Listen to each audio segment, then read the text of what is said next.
तुरंत मोबाइल निकाल लेना। अरे पहले समझ लीजिए। जी समझाइए। मैं आपको नहीं आप बुरा नहीं मानिए। नहीं। अक्षय का अर्थ होता है जिसका कभी क्षय न हो, जिसका कभी नाश न हो, अविनाशी वट वृक्ष, इनको साक्षात ब्रह्मा विष्णु महेश ने सृष्टि का स्थिरता के लिए स्थापित किए थे। इनका किसी भी काल खंड में क्षय नहीं होगा, नाश नहीं होगा, यहाँ तक कि प्रलय काल में भी इनका नाश नहीं होगा। इन्हें अमर होने का वरदान दिया गया है। त्रेता युग में श्री रामचंद्र जी, लक्ष्मण जी और माता सीता जी जब वनवास के लिए जा रहे थे तो सबसे पहले वो प्रयागराज पहुंचे। प्रयागराज में भी सबसे पहले महर्षि मुनि भरद्वाज के आश्रम में पहुंचते हैं।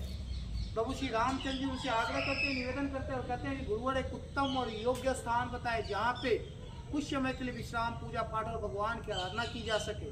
तो महर्षि मुनि भरद्वाज जी इसी स्थान के बारे में बताते हैं और कहते हैं कि संगम तट के किनारे एक वट वृक्ष आपके लिए योग्य और उत्तम स्थान। देवता की बात। उनके कहने पे श्री रामचंद्र जी, लक्ष्मण जी और माता सीता जिसी स्थान पे आते हैं, 3 दिनों तक पूजा पाठ करते, भगवान की आराधना करते हैं।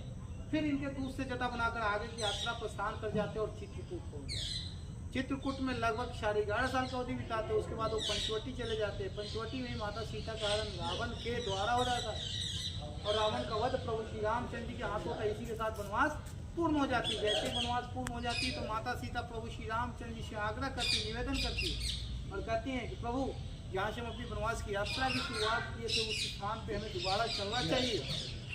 तो पुनः 14 वर्ष बाद या पुनः वनवास खत्म होने के बाद फिर से इसी स्थान पे श्री रामचंद्र जी, लक्ष्मण जी और माता सीता जी पधारते हैं। उसी समय माता सीता ने ही इनको अक्षय का वरदान देते और कहते कि आपका किसी भी कालखंड में क्षय नहीं होगा, नाश नहीं होगा, चाहे पूरी सृष्टि का क्षय हो जाए, आप अक्षय रहें। उसी समय से अक्षयवट के नाम से जाने जाते और अक्षयवट के नाम से पूजे जाते हैं। अक्षयवट के पास पूजा करने की कोई जरूरत नहीं। अक्षयवट के दर्शन मात्र से ही जो मोक्ष के रास्ते प्रशस्त हो जाते, खुल जाते हैं। पहले इस स्थान पे साधु संत, तपस्वी, ऋषि मुनि, यहाँ तक कि देवी देवता और भगवान भी आते थे, पूजा पाठ करते थे, तपस्या करते थे। क्योंकि ये सृष्टि की उत्पत्ति के साथ ही तपोस्थली रहा है। यहाँ पे भगवान की ज्ञान की प्राप्ति, जैन धर्म के प्रथम तीर्थंकर आदि भगवान की केवल ज्ञान इसी जगह की प्राप्ति है। तो जैन धर्म का जो उत्पत्ति है इसी स्थान को माना जाता है। लेकिन एक परिक्रमा पूरे ब्रह्मांड की परिक्रमा के बराबर मानी जाती है। स्कंद पुराण में वर्णित है, ब्रह्मा जी प्रथम यज्ञ के साथ इस स्थान पे 10 बार विष्णु भगवान बाल मुकुंद रूप में महर्षि मार्कंडेय को भी दर्शन देते और प्रभु श्री रामचंद्र जी को खोजते खोजते भरत जी भी इस स्थान पे आते और पूजा पाठ करके वापस लौट जाते हैं। और 17वीं शताब्दी में मुगल बादशाह औरंगजेब के द्वारा इन्हें 26 बार कटवाया जाता है। उसके उपरांत इनमें आग लगा दी।